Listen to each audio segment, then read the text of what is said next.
பெண் உரிமை அப்படின்னு பெண்களுக்கான உரிமை ரைட்ஸ், அவங்களுக்கான பாதுகாப்பு சட்டங்கள் அப்படின்றது இந்தியாவில் நிறைய இருக்கு. இது பார்த்தீங்கன்னா இப்போ இல்லை, ஒரு 100 வருஷத்துக்கு முன்னாடியே நிறைய பேர் இதுக்காக போராடி இருக்காங்க.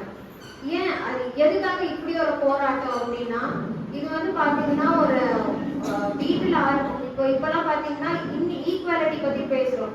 ஒர்க் பிளேஸ்ல ஈக்குவாலிட்டி, இல்ல வேலை வாய்ப்புல ஒரு சம உரிமை, இதை பத்திலாம் நம்ம பேசுறோம். ஆனா நம்ம பெண்கள் அவங்களோட வீட்லயே அவங்களுக்கான உரிமை கிடைக்கிறது இல்ல, சம உரிமை இல்லை. அப்போ 100 வருஷத்துக்கு முன்னாடியே இந்த போராட்டம் ஆரம்பிச்சிருச்சு. பாத்தீங்கன்னா இது வந்து ஒரு சொத்துக்கான உரிமை, பொருள் உரிமை, பணத்துக்கான உரிமை மட்டுமே இல்லை. ஏன்னா ஒரு சாதாரண சொத்து, ஒரு நிலமா இருக்கட்டும், அது வந்து ஒரு பெண்ணுக்கு வந்து ஒரு நிலம் போகக்கூடாது, அவங்க வந்து அந்த தகுதி அற்றவர்கள் அப்படின்ற ஒரு வேர்ட் யூஸ் பண்றாங்க. பெண்கள் சொத்து வாங்க தகுதி அற்றவர்கள், அவங்களுக்கு சொத்து குடும்ப சொத்தா இருக்கட்டும் அது வந்து அவங்களுக்கு போகக்கூடாது அப்படின்னு நினைக்கிறாங்க. ஏன் அப்படி நினைக்கிறாங்க? அப்படி அது வந்து ஒரு நம்ம சமுதாயம், இது வந்து பெண் உரிமை மட்டும் இல்ல, ஒரு சமுதாயமே அப்படி ஒரு கட்டமைப்போடு இருக்கு. ஆண்கள் வலிமையானவர்கள், ஆண்களுக்கு தான் அந்த ஒரு பெண் சொத்துல உரிமை இருக்கு அப்படின்ற ஒரு தாட் ப்ராசஸ் அப்படியே வந்துருச்சு. பாத்தீங்கன்னா உங்களுக்கு வீட்டுல படிக்க வைக்கிறாங்க, கல்யாணம் பண்ணி வைக்கிறாங்க, அதுக்கப்புறம் சீர் செய்யறாங்க, வளகாப்பு வைக்கிறாங்க, அதுக்கப்புறம் குழந்தைக்கு அந்த நகை நட்டு எல்லாம் போடுறாங்க. ஸோ அப்போ நீங்களே ஒரு தாட் ப்ராசஸ் வந்துடுறீங்க. எப்படின்னா, இவ்வளவு தூரம் நம்ம வீட்டுல ஃபேமிலியில செஞ்சுட்டாங்கல்ல, சரி சொத்துல வச்சு நம்ம பங்கு கேட்கணும் வேண்டாம் அப்படின்னு எவ்வளவு பேர் நினைச்சிருக்கீங்களா? அது தப்பு. ஏன்னா இது வந்து சலுகை கிடையாது, புரிஞ்சுக்கோங்க. இது வந்து இலவசம் கிடையாது, சரிங்களா? இது வந்து உங்களோட உரிமை.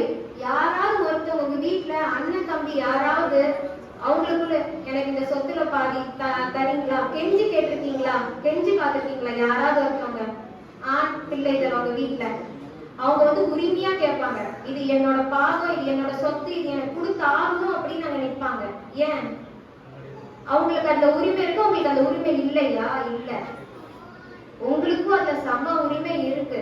1929 தந்தை பெரியார் அவர்கள் பெண்களுக்கும் ஆண்கள் மாதிரியே சட்ட ஈக்குவல் ரைட்ஸ், சொத்துல சம உரிமை எல்லாம் வேணும் அப்படின்ற ஒரு விஷயத்த கொண்டு வந்தாங்க. 60 வருஷத்துக்கு கழிச்சு அதுக்கப்புறம் அப்போ இருந்த நம்மளோட சீஃப் மினிஸ்டர் கருணாநிதி அவர்கள் மறுபடியும் இந்த பெண்களுக்கு சொத்து சம உரிமை அப்படின்ற ஒரு சட்டத்தை கொண்டு வந்தாங்க.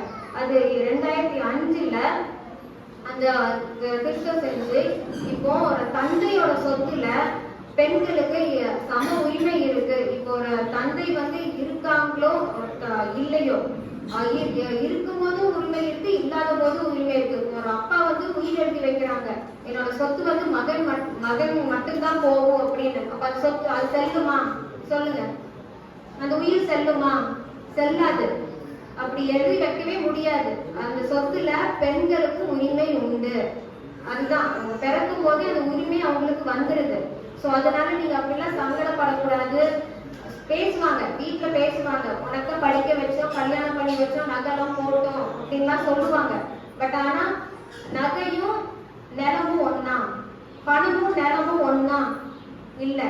நிலன்றது வேற, அதுதான் அது வந்து உங்களோட சுயமரியாதை. சோ அந்த இடத்துல நீங்க அதை விட்டு கொடுக்க கூடாது. அந்த லேண்ட் வந்து உங்களோட ரைட், லீகல் ரைட். அது எப்பவுமே நீங்க ஞாபகம் வச்சுக்கணும். அது வந்து தனி சுதந்திரம். உங்க பேர்ல ஒரு ப்ராப்பர்ட்டி இருக்குன்னா அது ஒரு இண்டிபெண்டன்ஸ்.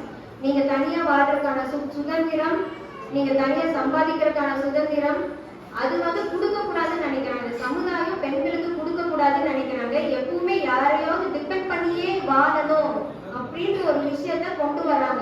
அது வந்து தவறு. இது வந்து உங்களோட உரிமை. அதனால இதுக்காக நீங்க தைரியமா போராடலாம். இப்போ இது நீங்க கோர்ட்ல கேஸ் போட்டீங்க, உங்களுக்கு ஷேர் வேணும்னா கண்டிப்பா அந்த பார்ட்டிஷன் உங்களுக்கு கொடுத்துதான் ஆகணும். உங்களோட ஷேர் உங்களுக்கு வந்துதான் ஆகணும். இதுதான் உங்களோட சொத்து உரிமை. இப்போதைக்குள்ள நிறைய அமெண்ட்மெண்ட்ஸ் திருத்தம்லாம் வந்திருக்கு. ஸோ உங்களோட குடும்ப சொத்தா இருக்கட்டும், உங்களோட தாய் வழி அப்பா சொத்தா இருக்கட்டும்,